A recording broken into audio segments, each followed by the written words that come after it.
Good morning all of you. मेरे प्रिय विद्यार्थी, आप लोग का हमारे यूट्यूब चैनल में स्वागत है। जैसा कि आप लोग देख रहे हैं, आज का हमारा टॉपिक है क्लास 12th की फिजिक्स चैप्टर 1। क्लास 12th का चैप्टर मैथ का जो कि अध्याय होगा थ्री ऑफ व्यू।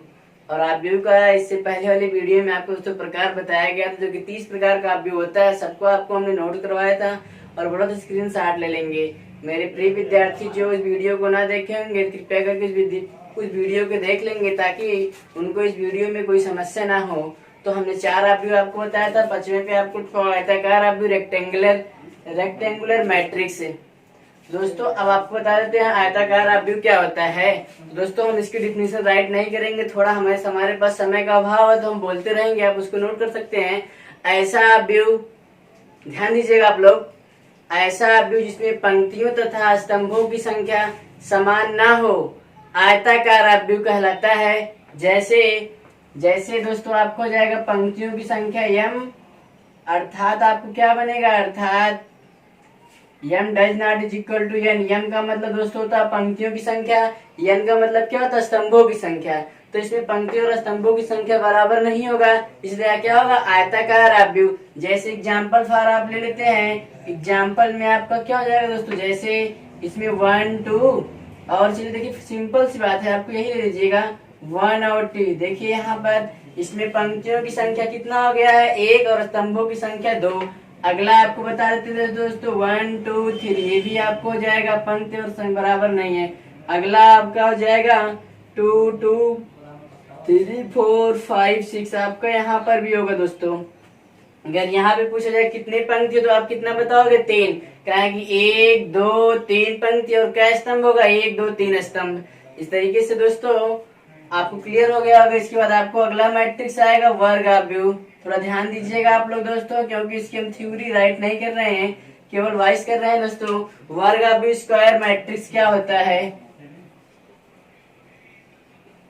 मैट्रिक्स है, तो आप ध्यान दीजिएगा, इसी का केवल अपोजिट साइड है दोस्तों। ध्यान दीजिएगा थोड़ा आप लोग। ऐसा व्यू जिसमें पंक्तियों तथा स्तंभों की संख्या समान हो, उसे हम वर्ग आप व्यू कहते हैं। अर्थात क्या बनेगा दोस्तों यहाँ पर, अर्थात m is equal to n। तो आपको यही बन के आया कि पंक्तियों और स्तंभों दोनों की संख्या समान होगा, वही वर्ग आप व्यू होगा। जैसे एग्जाम्पल में आपका दोस्तों हो जाता है, जैसे यही 3, इसमें एक पंक्ति एक स्तंभ है। दूसरा एग्जाम्पल 1 2 3 5। अगला एग्जाम्पल आपको ले लेते हैं दोस्तों, जैसे कि 1 2 3 6 7 0, यहाँ पर हो जाएगा 3 -4 और ये सब कुछ भी हो जाएगा। देखिए इसमें जितने आपको पंक्ति और स्तंभों की संख्या सब में बराबर है, इसलिए आपको क्या होगा दोस्तों, यहाँ पर वर्ग आप व्यू। इसके बाद आपको वर्ग आप व्यू के बाद दोस्तों हमारा आएगा विकर्ण आप व्यू। क्या होता है दोस्तों, इसके बाद आपको जाएगा विकर्ण आप व्यू, तो डायगोनल मैट्रिक्स है दोस्तों। देखिए विकर्ण आप व्यू क्या होता है, तो आप लोग इससे पहले भी आप लोग पढ़े होंगे, तो ध्यान दीजिएगा, थोड़ा आपको परेशानी नहीं होनी चाहिए। डायगोनल मैट्रिक्स क्या होता है, देखिए विकर्ण आप व्यू। अगला आपको हो जाएगा 7वां नंबर दोस्तों होगा विकर्ण आप व्यू। थोड़ा आप लोग ध्यान दीजिएगा, क्योंकि हम थ्योरी राइट नहीं कर रहे हैं दोस्तों, ध्यान दीजिएगा आप लोग। मैट्रिक्स है, तो आप बताइए दोस्तों आपको विकर्ण आप व्यू क्या होता है। विकर्ण आप व्यू की सबसे पहली शर्त होती है कि जो विकर्ण आप व्यू होगा वह वर्ग आप व्यू होना चाहिए। तो आप ऐसे विकर्ण आप व्यू बताओगे, ऐसा वर्ग आप व्यू है जिसके मुख्य विकर्ण के अतिरिक्त सभी अवयव शून्य हो।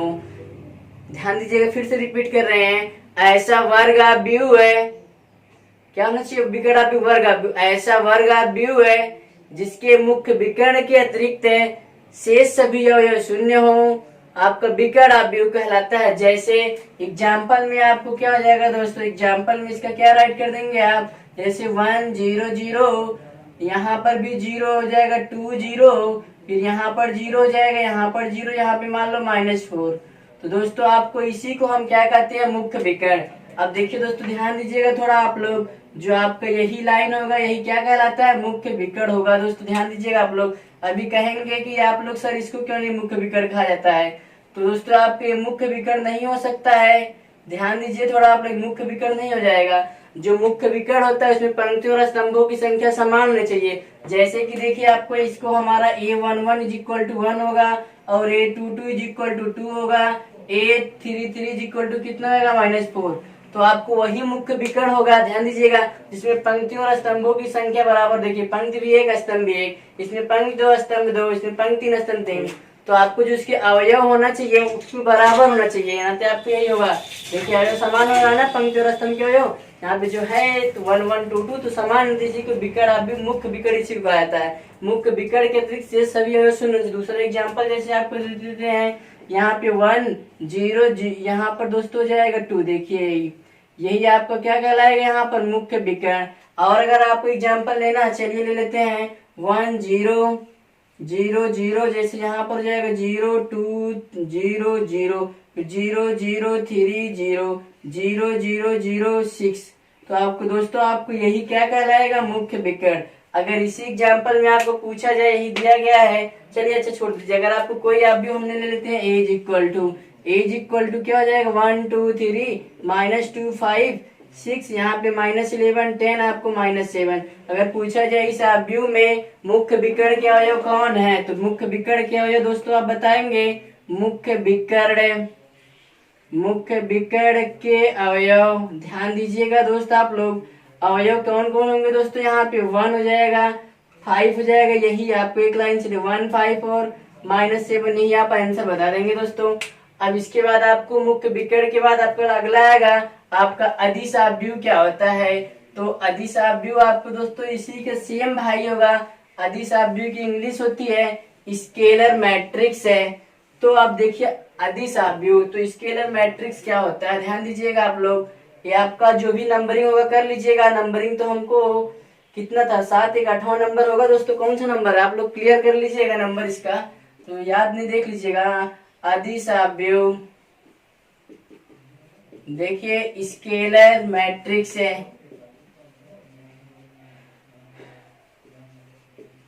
क्या होता है दोस्तों अदिश आव्यूह।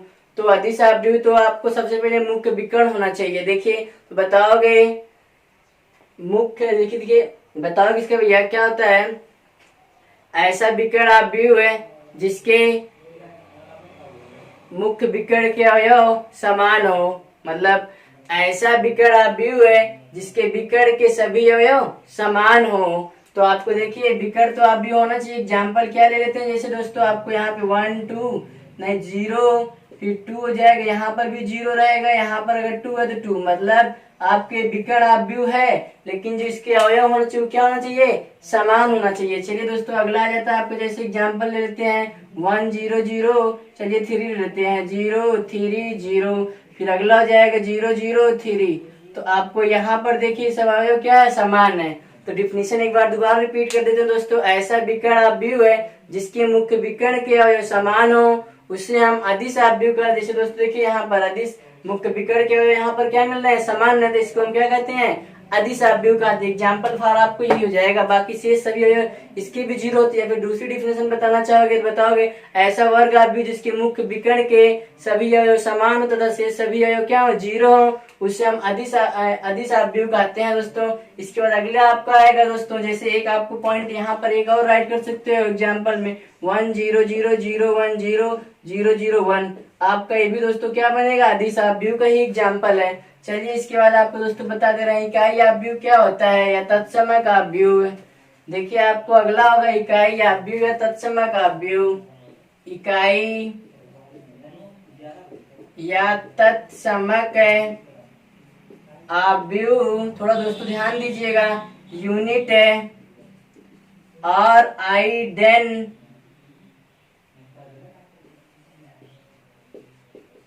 मैट्रिक्स है। देखिए दोस्तों आपको यही इंपॉर्टेंट होगा, आपको हमेशा इसको याद होना चाहिए, ध्यान दीजिएगा, हमेशा इसका बहुत ज्यादा यूज होगा। तो आप बताओगे ऐसा अदिश आव्यूह है जिसके मुख्य विकर्ण के अवयव केवल एक हों। ऐसा विकर्ण आव्यूह जिसके सभी अवयव, मतलब विकर्ण आव्यूह क्या, तो अदिश आव्यूह। तो डिफिनीशन राइट कर दे आपको दोस्तों, ऐसा अदिश आव्यूह अदिश है आव्यूह है जिसके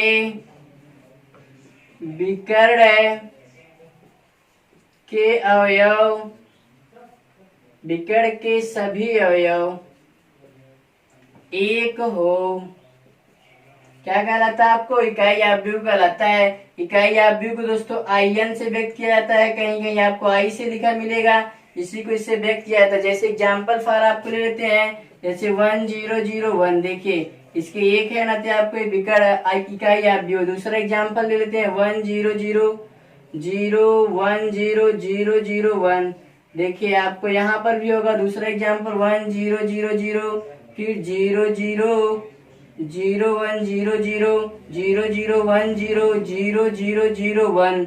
दोस्तों आपको ये वाला भी आपको कौन सा बनेगा?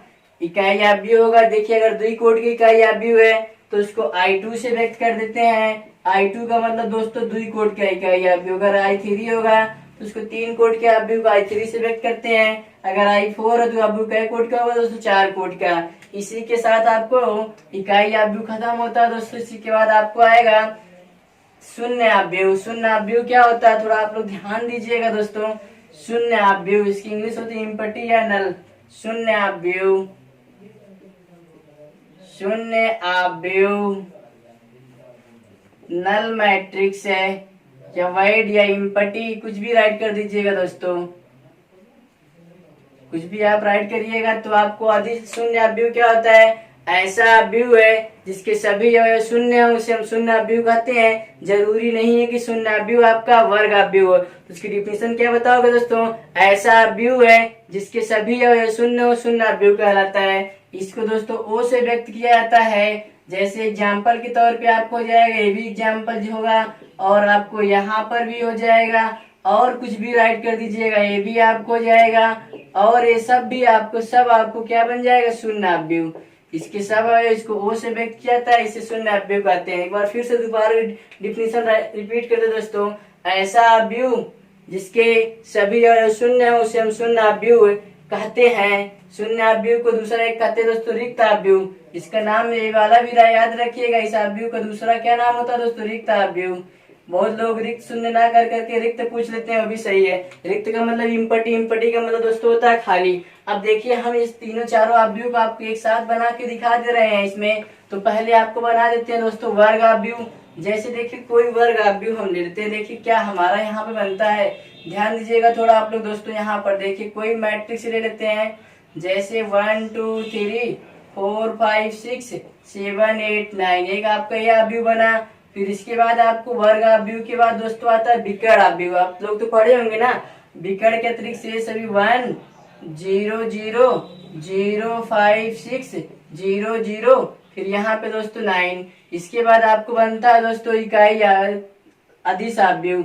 चलिए यहाँ पर कुछ और राइट कर देते हैं, जैसे 2 2 राइट कर देते हैं। चलिए आ जाइए, कोई बात नहीं, कोई बात नहीं दोस्तों। यहाँ पर 2 0 0, फिर यहाँ 0 2 0 0 0 2 हो जाएगा।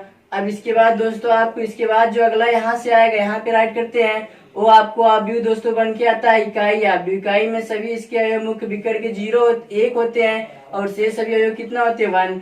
अब इसके बाद आपको सब अवयव 0 कर दीजिए इसका, तो आपको कौन सा आव्यूह बन जाएगा दोस्तों?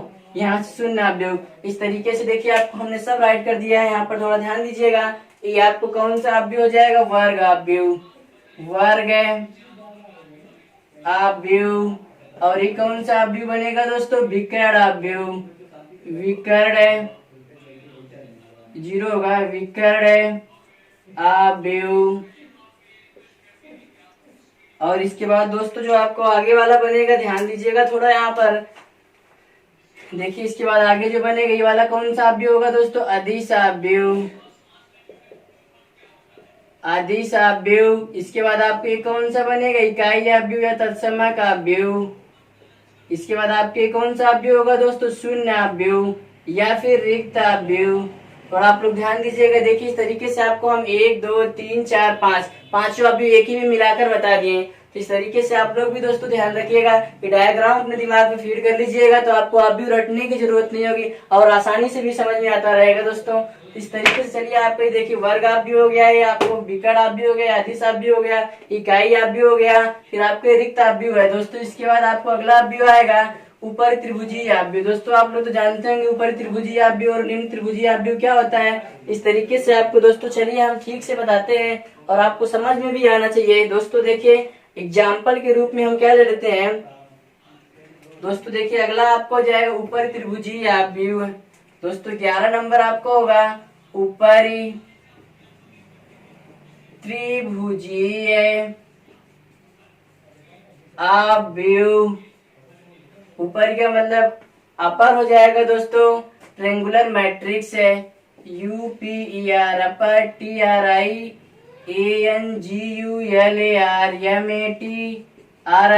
मैट्रिक्स। चलिए ऊपर त्रिभुजीय आव्यूह क्या होता है दोस्तों, तो आप इसकी डिफिनेशन बताओगे। ऐसा वर्ग आव्यूह, ध्यान दीजिएगा थोड़ा हम राइट नहीं कर रहे हैं, ऐसा वर्ग आव्यूह है जिसके मुख्य विकर्ण के नीचे के सभी अवयव शून्य होते हैं, उसे हम ऊपर त्रिभुजीय आव्यूह कहते हैं। एक बार दोबारा रिपीट करते हैं दोस्तों, ऐसा वर्ग आव्यूह है जिसके मुख्य विकर्ण के नीचे के सभी अवयव शून्य होते हैं, उसे हम ऊपर त्रिभुजीय आव्यूह कहते हैं। जैसे ऊपर का मतलब दोस्तों उल्टा होगा, ऊपर का मतलब ऊपर के रहेंगे लेकिन नीचे के सभी अवयव शून्य होंगे। जैसे एक एग्जाम्पल ले लेते हैं आपको दोस्तों, देखिए यहाँ पर तो आपका क्या बनता है, यहाँ पर मुख्य विकर्ण, ये आपको क्या बनेगा दोस्तों, मुख्य विकर्ण है। ध्यान दीजिएगा थोड़ा, आपको यहाँ पर देखिए ये आपको मुख्य विकर्ण है। मुख्य विकर्ण यही है, इसके अवयव को नीचे के अवयव क्या शून्य है। दूसरा एग्जाम्पल ले लीजिएगा आप लोग दोस्तों, ध्यान दीजिएगा और बेहतरीन तरीके से आपको आएगा दोस्तों, थोड़ा आप केवल इस वीडियो में बने रहिएगा। चलिए दोस्तों देखिए इसके बाद आपको क्या बन जाता है यहाँ पर। चलिए देखिए अब इसमें मुख्य विकर्ण क्या होगा दोस्तों, यहाँ पर बताइए। यहाँ पर यही दोस्तों मुख्य विकर्ण हो जाएगा। यहाँ पर पूछा जाए मुख्य विकर्ण के अवयव क्या है, 1 3 7, इसके अवयव नीचे के क्या है, 0 है। ये आपका भी एग्जाम्पल बनेगा। और दूसरा राइट करना चाहते हो तो आप राइट कर सकते हो भाई। चलिए आ जाइए, आपको समस्या नहीं होगा, बहुत आसान से आएगा दोस्तों। देख लीजिए थोड़ा से इस वीडियो में आप लोग बने रहिए तो आपके लिए बेहतरीन बनेगा दोस्तों। ध्यान दीजिएगा आप लोग। चलिए देखिए आपको आगे क्या बनता है, स्टेप टू स्टेप क्रम से चलना होगा दोस्तों। यहाँ पर ध्यान दीजिए थोड़ा आप लोग। चलिए इसके बाद आ जाते हैं 5 6 7 0। देखिए यहाँ पर हो जाएगा 3 2 8 1। चलिए देखिए आपको ये बन गया दोस्तों। एक थे आपको यहाँ पे मुख्य विकर्ण आपको यहीं पे बनेगा। देखिए यहाँ पर मुख्य विकर्ण यही होगा, ध्यान दीजिएगा। देखिए जितना जो ऊपर होगा उतना नीचे भी होगा, तो आपको यही है। ऐसा वर्ग है भी जिसके मुख्य विकर्ण के नीचे के सभी अवयव शून्य होते हैं, उसे ऊपर त्रिभुजी। देखिए नीचे का शून्य, ऊपर का कुछ भी है, तो आपका इसके ऊपर त्रिभुजी आपको आव्यूह हो गया। इसके बाद दूसरा आपको आता है दोस्तों, इसी का एक भाई होगा जो कि आपको होता है 12 नंबर पे होगा दोस्तों। क्या है वो, निम्न त्रिभुजीय आव्यूह। ध्यान दीजिएगा दोनों एक तरीके से होगा, निम्न त्रिभुजीय आव्यूह। निम्न त्रिभुजीय आव्यूह दोस्तों क्या होता है, ध्यान दीजिएगा, इसकी इंग्लिश होती है लोअर ट्राइंगुलर मैट्रिक्स है, LOWER lower TRIANGULAR matrix MATRIX। चलिए दोस्तों आपको बता दें निम्न त्रिभुजीय आव्यूह क्या होता है। तो चलिए इसी के साथ आपको दोस्तों बने रहिएगा हमारे इस वीडियो में। तो चलिए अब देखिए आपको बताते हैं निम्न त्रिभुजीय आव्यूह क्या होता है। ऐसा आव्यूह जिसके मुख्य विकर्ण के ऊपर के सभी अवयव शून्य होते हैं, उसे हम निम्न त्रिभुजीय आव्यूह कहते हैं। देखिए इसमें नीचे के शून्य थे, इसमें आपको ऊपर था, ये ऊपर ही था तो ना तो नीचे का, इसमें निम्न ना तो ऊपर का होगा। ऐसा वर्ग आव्यूह है जिसके मुख्य विकर्ण के ऊपर के सभी अवयव शून्य होते हैं, वो क्या कहलाता है दोस्तों, निम्न त्रिभुजीय आव्यूह कहलाता है। जैसे एग्जाम्पल फॉर लेना होगा आपको, तो यही एग्जाम्पल यहाँ पर राइट कर दीजिए दोस्तों। यहाँ पर 0, यहाँ पर 3। देखिए मुख्य विकर्ण के ऊपर के अवयव 0 हो गए। दूसरा अगर आपको लेना होगा तो यही फॉलो उधर कर दीजिए दोस्तों। यहाँ पे 1 2 3 0 5 6, फिर यहाँ पे 0 0 7 राइट कर देते हैं दोस्तों। चलिए देखिए आपको ये आसानी से, देखिए आपको ये मुख्य विकर्ण होगा, मुख्य विकर्ण के ऊपर के अवयव शून्य है ना, तो निम्न त्रिभुजीय आव्यूह। अगला एग्जाम्पल फॉर ले लेते हैं दोस्तों। जैसे इस टाइप से आपको लेना होगा तब क्या करेंगे आप लोग दोस्तों, जैसे 2 2 3 4, फिर यहाँ पर 0 जाएगा, यहाँ पर 3, यहाँ पर 4, यहाँ पर 6, फिर यहाँ पर 0, यहाँ पर 0, यहाँ पर 7, यहाँ पर 8, फिर यहाँ 0, यहाँ 0, यहाँ 0, यहाँ पे 1। चलिए अब देखिए मुख्य विकर्ण के ऊपर के अवयव शून्य होंगे। इसमें मुख्य विकर्ण के अवयव कौन कौन होगा, अगर आपसे पूछा जाता है मुख्य विकर्ण के अवयव कौन है, तो आप लोग दोस्तों बताओगे 2 होगा, 3 होगा, 7 होगा और 1 होगा। और यहाँ पर पूछा है मुख्य विकर्ण के अवयव, तो 1 1157 होगा। और यहाँ पूछा जाए मुख्य विकर्ण क्या है, तो क्या बताओगे आप लोग 1 और 3। चलिए इसके बाद आपको अगला दोस्तों आएगा परिवर्त अवयव। परिवर्त अवयव क्या होता है, थोड़ा ध्यान दीजिएगा दोस्तों। आप लोग देखिए परिवर्त अवयव क्या होता है दोस्तों। परिवर्त का मतलब दोस्तों होता है उल्टा। उल्टा का मतलब आप लोग जानते होंगे। देखिए परिवर्त अवयव क्या होता है दोस्तों, चलिए आप लोग ध्यान दीजिएगा थोड़ा दोस्तों। देखिए परिवर्त अवयव 13 नंबर आपको होगा दोस्तों। परिवर्त अवयव, तो देखिए परिवर्त अवयव की इंग्लिश होती है दोस्तों ट्रांसपोज मैट्रिक्स है। TRANSPOSEMATRIX। चलिए दोस्तों आपको ट्रांसपोज मैट्रिक्स क्या होता है ध्यान दीजिएगा मेरे भाई लोग। और आपको इस चैनल में बने रहने के लिए बहुत बहुत धन्यवाद दोस्तों। आप लोग इस चैनल को सब्सक्राइब करिए और अपने दोस्तों के साथ शेयर करिएगा दोस्तों। तो आपको दोस्तों चलिए देखिए इसके बाद दोस्तों आपको अगला टॉपिक क्या बनता है। तो देखिए दोस्तों आपको कुछ भी इसमें बनाया जा सकता है। देखिए ट्रांसपोज मैट्रिक्स क्या होता है दोस्तों, थोड़ा ध्यान दीजिएगा आप लोग भाई लोग। देखिए यहाँ पर चलिए देखिए परिवर्त अवयव क्या होता है दोस्तों। इसका क्या होता है, ऐसा अवयव है। परिवर्त अवयव कौन दोस्तों होता है, ऐसा अवयव इसमें पंक्तियों को स्तंभों में तथा स्तंभों को पंक्तियों में बदल दिया जाए तो आपको क्या कहलाता है, परिवर्त अवयव कहलाता है। जैसे दोस्तों आपको परिवर्त अवयव का मतलब जो R change to C, C change to, इसमें से कोई भी ले सकते हो। चाहे R को C में चेंज करिए या फिर C को R में चेंज कर दीजिए तो आपको क्या बनता है दोस्तों, परिवर्त अवयव होता है। जैसे कि एग्जाम्पल फॉर आप ले लेते हैं। जैसे एग्जाम्पल आप अवयव A इज इक्वल टू क्या ले लेते हैं यहाँ पे 1 2 3 4 5 6 यही है। अब आपको यही सी को परिवर्त बदलना है। परिवर्त अवयव को दोस्तों ए डैश से व्यक्त किया जाता है या फिर आपको ए की पावर कैपिटल टी होगा या फिर ए की पावर स्मॉल टी होगा। दोस्तों इसमें से कुछ भी आप ले सकते हो।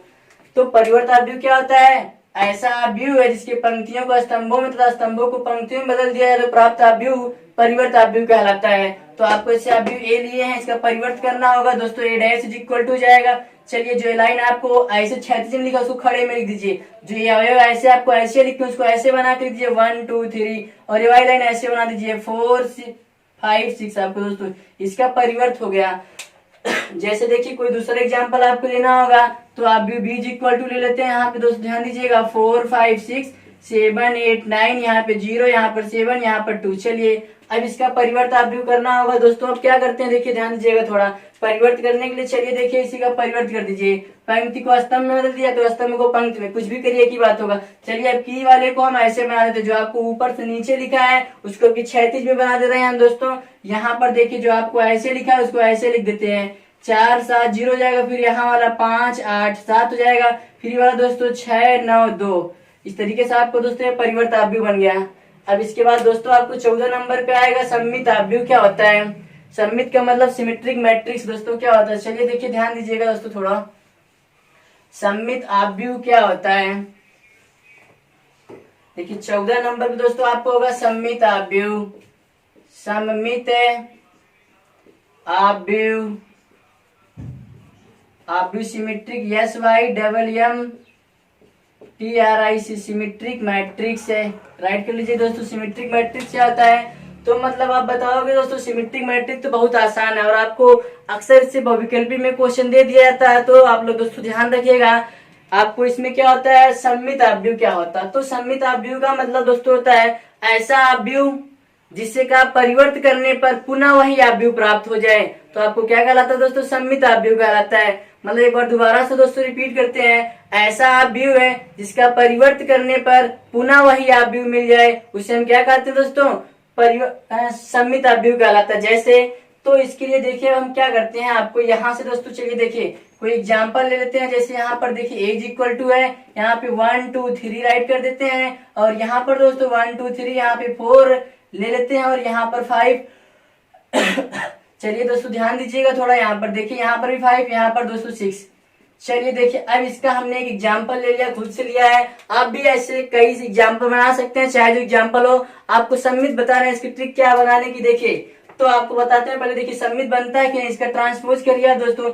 ए मतलब ट्रांसपोज करना, उसका परिवर्त, चाहे पंक्ति को स्तंभ में बदलिए या फिर स्तंभ को पंक्ति में बदलिए, दोनों बात आपको दोस्तों एक ही होगा। चलिए थोड़ा ध्यान दीजिएगा दोस्तों। अब यहाँ पर क्या होता है, चलिए अब यहाँ पर जो आपको लिखा गया 1 2 3 पंक्ति में तो इसको स्तंभ बदल दिया जैसे 1 2 3, और ये वाली पंक्ति दूसरा स्तंभ बदल 2 4 5, अब ये वाली पंक्ति को तीसरा स्तंभ बदल 3 5 6। अब देखिए यहाँ पर 1 है तो यहाँ भी 1, यहाँ 2 है तो यहाँ 2, यहाँ 3 है तो यहाँ 3, यहाँ पे 2 है तो यहाँ 2, यहाँ 4, यहाँ 4, यहाँ 5, यहाँ 5, यहाँ 3, यहाँ 3। देखिए दोस्तों सममित अवयव सब समान हो रहे हैं कि नहीं। इसका मतलब आपको दोस्तों क्या निकल गया यहाँ से, a is equal to A dash. इसका दोस्तों आपको याद रखिएगा, यही आपको इसका फार्मूला होता है अर्थात के रूप में। तो अब आपको दोनों को जब हमने चेंज कर दिया तो a बराबर क्या बन गया, ए डैश। अब देखिए दोस्तों है कि नहीं, तो मतलब इसका जो इसी आव्यूह जो हमने परिवर्त किया है, तो परिवर्त करने के बाद आपको पुनः वही आव्यूह मिल गया है, इसलिए आव्यूह क्या कहलाएगा, सममित आव्यूह कहलाएगा। दोस्तों इसके बाद आपको आएगा जो 15 नंबर होता है विषम सममित आव्यूह। स्क्यू मैट्रिक्स है, स्क्यू सिमेट्रिक मैट्रिक्स, विषम सममित आव्यूह। दोस्तों ध्यान दीजिएगा आप लोग, इसी का जान लीजिए बड़ा भाई के या तो छोटा बड़ा भाई मान लीजिए, थोड़ा ये और तरीके से नए तरीके से होता है दोस्तों, विषम सममित है। चलिए अच्छा रुकिए 1 मिनट, पहले इसके एक एग्जाम्पल लेते हैं, फिर आप लोग अपने से कैसे इससे एग्जाम्पल बताओगे। तो अभी तो हमने लिख दिया एग्जाम्पल, किताब से लिखे हैं तो हमको रटा होगा, तो ऐसा रटा नहीं भी ना, तो किताब से लिखा गया है। तो एक एग्जाम्पल और इसका हम आपको बता रहे हैं, फिर आपको खुद से बताएंगे आप एग्जाम्पल खुद से बना पाओगे कि नहीं। चलिए अब देखिए, जैसे कोई भी एक एग्जाम्पल ले लेते हैं, आप ही लोग बोलिए, चलिए बोल दीजिए कौन से एग्जाम्पल, अगर बोलना चाहते हैं तो बोल सकते हो आप लोग, बोलिए। चलिए हम अपने आप से लिख दे रहे हैं। चलिए जैसे क्या लिख देते हैं, यहाँ पे 4 लेते हैं, यहाँ पे 5 लिख देते हैं, यहाँ पे 6, यहाँ पर 5, यहाँ पर 6। दोस्तों ध्यान दीजिएगा आप लोग, हम इसमें कुछ खास नहीं कर रहे हैं, बस आप चुका रहे वही लिख देते हैं। यहाँ पे -2 राइट कर देते हैं दोस्तों, और यहाँ पर आपको क्या राइट कर देते हैं, जैसे कुछ भी बता दीजिए। चलिए यहाँ पर ले लेते हैं 7, यहाँ भी 7, यहाँ पर 9। अब देखिए, अब इसका देखिए हम इसका आपको करते हैं परिवर्त, तो आपको परिवर्त करने पर देखिए समान आता है कि नहीं, ध्यान दीजिएगा थोड़ा। परिवर्त का मतलब दोस्तों होता है ए डैश इज इक्वल टू क्या बनेगा, देखिए यही जो पंक्ति इसको स्तंभ में बदल दीजिए 4 5 6 ऐसे, फिर इस पंक्ति को स्तंभ में लिख दीजिए 5 -2 7, फिर इस चीज को आप भैया बदल दीजिए, यहाँ पर जाएगा 6 7 9। अब देखिए सब समान जगह पे है कि नहीं, ये 1 1 मिलाओगे बिल्कुल आएगा भैया, यहाँ 4 यहाँ 4, यहाँ 5 यहाँ 5, यहाँ 6 यहाँ 6, बिल्कुल सही, यहाँ 5 यहाँ 5, यहाँ -2 यहाँ 2, फिर आपको यहाँ सब देखिए एकदम सेम आ रहा होगा, एकदम करेक्ट आंसर है। तो आपको यहाँ पर राइट करोगे A is equal to A dash, ठीक है।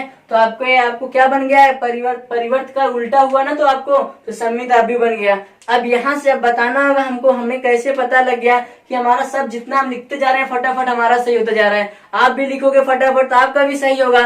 जैसे कि चलिए अब देखिए, हमें यहाँ पे क्या करना होता है, जो मुख्य विकर्ण आपको बताया गया इसके बाद इससे पहले, तो जो मुख्य विकर्ण के अवयव होना चाहिए उसको आप कुछ भी लिख दीजिए फटाफट अपने माइंड से। यही देखिए मुख्य विकर्ण के अवयव आप कुछ भी लिखिएगा, और जो यहाँ वाले विकर्ण अवयव होंगे वो अवयव समान होना चाहिए, ध्यान दीजिएगा थोड़ा। अब देखिए हमने क्या बोल दिया यहाँ पे, ये मुख्य विकर्ण वाला अवयव कुछ भी लिखिएगा, और जो आपको ऐसे अवयव मिलते हैं उसको आप समान लिखिएगा। दोस्तों देखिए यहाँ वाला विकर्ण का समान होगा, यहाँ वाला विकर्ण का देखिए समान है, उसका उल्टा करोगे वही आएगा। वही प्रक्रिया आपका हमने यहाँ पर भी किया है, जैसे कि आप कुछ भी राइट कर दीजिएगा आपका भी सही होगा। जैसे वहां पर आपको भी हमने आपको मुख्य विकर्ण का कुछ भी आप लिख दीजिएगा अपने मन से उठ पटांग, चाहे जो आपके मन में आए वही यहाँ पे राइट करिएगा। लेकिन जो इस तरीके से आपका होगा विकर्ण वाला ये समान होना चाहिए, इसका मतलब ये वाला है इसके समान, ये वाला है इसके समान। देखिए जो यहाँ अवयव होना चाहिए वही अवयव यहाँ पर होना चाहिए। या फिर आप कह सकते हो दोस्तों, इसको राइट करने के लिए जो वाली लाइन आपका, जो देखिए ध्यान दीजिएगा थोड़ा, जो आपको पंक्ति वाली पहली लाइन होनी चाहिए वही लाइन स्तंभ वाली बननी चाहिए। देखिए बना, जो पहली पंक्ति का है वही पहले स्तंभ में बना दो फटाफट एकदम बिना कुछ सुने। और इसके बाद यहाँ दोनों कुछ भी अवयव लिखिए, जो यहाँ हो वही पे यहाँ पे लिख दीजिएगा। अब देखिए हमने क्या बोला, वो भी तरीका सही है, पहली पंक्ति पहला स्तंभ दोनों समान लिख दीजिए भैया। अब इसके बाद यहाँ 2 और यहाँ पर जो अवयव कुछ भी लिखिए, ये दोनों के स्थान पे आप कुछ भी लिखिएगा, लेकिन यहाँ जो अवयव रहेगा वही यहाँ पे लिखिएगा और यहाँ कुछ भी लिख दीजिए। सबसे जो देखिए आपको वही तरीका आपको अपनाया गया दोस्तों। अब ध्यान दीजिएगा थोड़ा। इसके बाद दोस्तों हम क्या लेते हैं, स्क्यू मैट्रिक्स विषम सममित आव्यूह क्या होता है, जो कि आपको 15 नंबर पे है दोस्तों, विषम सममित आव्यूह। बहुत ध्यान दीजिएगा दोस्तों, ये आपको अक्सर पूछ लिया जाता है, विषम सममित आव्यूह क्या होता है और सममित आव्यूह क्या होता है। अगर कोई सममित आव्यूह पूछेगा तो आप क्या बताओगे, कोई आव्यूह लिया गया, इसका परिवर्तन करने पर पुनः वही आव्यूह मिल जाए आपको, तो क्या कहलाएगा, तो आपको कहलाएगा सममित आव्यूह। और विषम सममित आव्यूह के दोस्तों बताओगे, अगर कोई आपको आव्यूह, जैसे देखिए 15 नंबर आपको होगा, हमने आपको 29 30 प्रकार का अवयव बताया है। तो आप लोग धीरे धीरे दोस्तों बढ़ते रहिएगा, इसलिए हम इसकी डिफिनीशन राइट नहीं कर रहे हैं, केवल बोल दे रहे हैं। तो अगर आप राइट करना चाहोगे डिफिनीशन अपनी कॉपी में तो वीडियो को रोक रोक करके राइट कर सकते हो आप दोस्तों। ध्यान दीजिएगा, फिर भी हमको 30 तक आपको लेके चलना होगा धीरे धीरे बढ़ते हुए। चलिए अभी हमारा 15 नंबर पहुंचे, अभी आधा हुआ दोस्तों। चलिए देखिए विषम सममित अवयव क्या होता है। चलिए ध्यान दीजिएगा, विषम सममित अवयव। चलिए देखिए इसकी इंग्लिश होती है दोस्तों स्क्यू मैट्रिक्स है, स्क्यू सिमेट्रिक मैट्रिक्स है। देखिए दोस्तों बहुत ध्यान दीजिएगा, थोड़ा बहुत स्पीड में थोड़ा चल रहे हैं दोस्तों, आप लोग ध्यान दीजिएगा ताकि आपको पूरा आसानी से करवा सके दोस्तों। MATRIS दोस्तों राइट करिएगा स्पेलिंग, आप लोग बहुत बार लिख चुके हैं इसकी मैट्रिक्स की। तो दोस्तों चलते हैं, देखिए ध्यान दीजिएगा। यहाँ से जो आपका विषम सममित अवयव मतलब आपको क्या स्क्यू सिमेट्रिक है मैट्रिक्स क्या होता है, तो अब यहाँ पर इसी का उल्टा होगा दोस्तों। तो जो उसमें हमने बताया था पुनः वही अवयव, लेकिन उसको इसमें पुनः वही अवयव नहीं आएगा दोस्तों।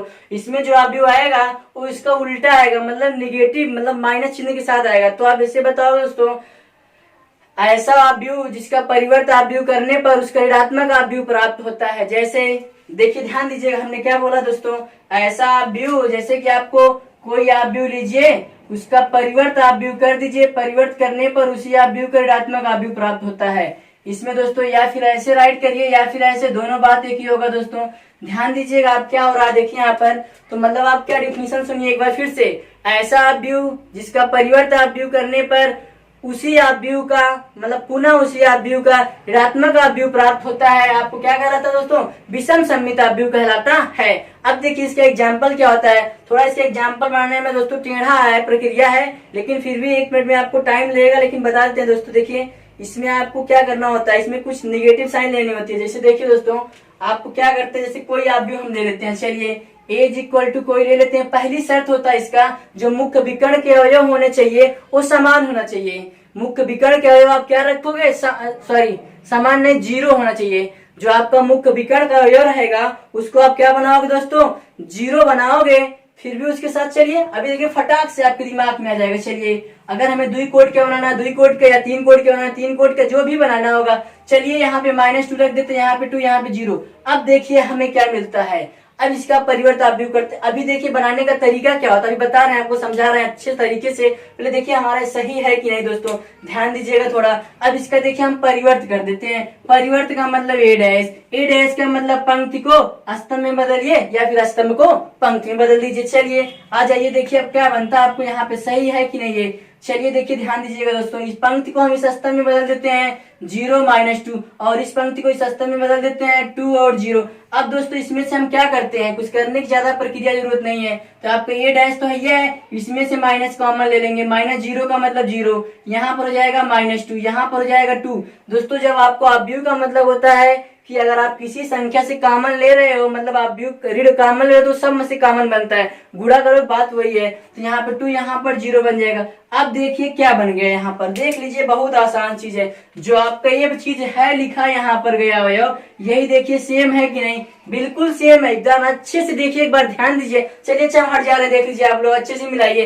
देखिए यहाँ पर 0, यहाँ पर 0, यहाँ पे -2, यहाँ पे -2, और यहाँ पे 2, तो यहाँ पर 2, और यहाँ पे 0, तो यहाँ पे 0। बना कि नहीं बना, इसलिए आपको किसके बराबर है, तो इसके स्थान पे A', तो A', इसके स्थान पे आप क्या लिख दीजिएगा A, लेकिन सामने माइनस है तो माइनस। अब देखिए शर्त के बराबर हुई कि नहीं, तो कौन सा अवयव है, विषम सममित अवयव है। विषम सममित के अवयव दोबारा फिर से आपको बोलते हैं, डिफिनीशन इसकी क्या होगी, मतलब आप बताओगे यदि किसी अवयव का परिवर्त अवयव करने पर पुनः उसी अवयव का ऋणात्मक अवयव प्राप्त होता है, तो आप क्या बताओगे दोस्तों, आपका हो जाएगा यहाँ पर देखिए ध्यान दीजिएगा थोड़ा, बन जाएगा विषम सममित अवयव। अब दूसरा एग्जांपल जैसे हम ले लेते हैं, तो चलिए एक हम 3 कोट का अवयव लेते हैं, उसको बना लेते हैं दोस्तों। अब क्या करोगे, बनाने का तरीका आपको बताए थे हम कि अभी आपको जो मुख्य विकर्ण का अवयव होगा उसको तुरंत आप 0 लिखिएगा, और यहाँ पर विकर्ण के अलावा इसके बाद जो अगला इसका विकर्ण दूसरा वाला विकर्ण बनता है, इसमें भी विकर्ण के समान होना चाहिए। समान होने के साथ साथ उनका संयुग्मी होना चाहिए। संयुग्मी का मतलब होता है विपरीत चिन्ह होना चाहिए। विपरीत का मतलब धन तो एक ऋण। दोस्तों ध्यान दीजिएगा, मतलब हमने क्या, एक बार फिर से, मुख्य विकर्ण के अवयव 0 होना चाहिए, है ना, 0 तो बना, 0 हमने लिखा है, और जो इसके ए वाला मुख्य विकर्ण होगा इसके अवयव समान होना चाहिए, लेकिन संयुग्मी का मतलब एक थे विपरीत चिन्ह होना चाहिए। एक थे प्लस है तो एक थे माइनस, लेकिन उसके जो अवयव होगा दोस्तों समान रखिएगा आप लोग। जैसे यहाँ पर -2 था, यहाँ पर +2 है। तो चलिए अब देखिए यहाँ पर बन गया एग्जाम्पल। अगर आपसे 3 कोड का हम कोई कहते हैं बना के दिखाइए दोस्तों, तो 3 कोड का आपको कैसे बना के दिखाएंगे? देखिए बहुत आसान सी बात है, आप लोग खुद से बनाइएगा, अपने से बनाइएगा, कॉपी पर रफ लेकर के प्रैक्टिस करिएगा दोस्तों। आज के बाद आपको सममित और विषम सममित अवयव में कंफ्यूजिंग नहीं होना चाहिए, ना तो आपको एग्जाम्पल बनाने में दिक्कत होनी चाहिए दोस्तों। चलिए देखिए एक हम ले लेते हैं कोई अवयव b ले लेते हैं। हमने बताया दोस्तों आपको क्या, इसका मुख्य विकर्ण 0, तो 0 बना लो यार, कोनो बात ना हो में। तो यहाँ पर लिख दीजिएगा -2, यहाँ पर 3, तो यहाँ पर 2, यहाँ पर 4। अब यहाँ पर हम क्या राइट करेंगे दोस्तों, -3, और यहाँ पर 0 था ये, यहाँ पर -4 राइट कर लिया, कोनो दिक्कत ना हुआ भैया। तो अब देखा हमें क्या बनल हुआ है, कुछ ना, एक मुख्य विकर्ण का जो 0 है ये L, और एक विषम सममित के देखा चिन्ह हुआ तो उल्टा हुआ है ना, तो उत्तर आपको बना देंगे। चलिए देखिए परिवर्त करते हैं। परिवर्त आपको आंख मूंद के आंसर बताइएगा दोस्तों। आज के बाद आपको ना तो किसी की वीडियो देखने की जरूरत पड़ेगी, ना तो बुक उठाने की जरूरत पड़ेगी सममित और विषम सममित के लिए दोस्तों, विशेष रूप से आपको। चलिए देखिए इस पंक्ति को हम स्तंभ में बदलते हैं 0, -2 और 3, फिर इस पंक्ति को स्तंभ बदलते हैं 2, 0 और 4, फिर इस पंक्ति को स्तंभ बदलते हैं -3, -4 और 0। अब चलिए देखिए दोस्तों इसमें से हम माइनस कॉमन ले लेते हैं। जब माइनस कॉमन लेंगे तो क्या बनेगा, ध्यान दीजिएगा, 0 तो 0 रहेगा, यहाँ पर +2 बन जाएगा, यहाँ पर -3 दोस्तों, यहाँ पर बनेगा -2, यहाँ पर 0, यहाँ पर -4, यहाँ पर +3, यहाँ पर +4 और यहाँ पर 0। अब इस अवयव का इस अवयव से मिलान कीजिए, देखिए सब अवयव सेम है, हाँ सेम है दोस्तों, है ना। तो यहाँ पर माइनस, यहाँ पर भी, तो आपको दिख नहीं रहा होगा दोस्तों यहाँ पर, तो यहाँ पर माइनस भी होगा। अब आपको माइनस, तो आपको क्या बन गया है, b' = -b, तो विषम सममित अवयव है कि नहीं दोस्तों। अब आप लोग घर पे कॉपी लेके प्रैक्टिस कीजिएगा दोस्तों। अगर आपको यह वीडियो हमारा अच्छा लगा होगा तो लाइक और शेयर जरूर कर दीजिएगा दोस्तों, अपने दोस्तों के साथ शेयर करिएगा, और ताकि इस चैनल के दोस्तों, इस चैनल को आप आगे बढ़ावा दीजिए, ताकि आप लोग को हम ऐसे हमारा प्रोत्साहन बढ़े, और ताकि आपको ऐसे हम ढेर सारे वीडियो बनाएं जिससे आपको अपनी सफलता तक पहुंच सके दोस्तों। आपको शून्य से शिखर तक पहुंचाने का हमारा वादा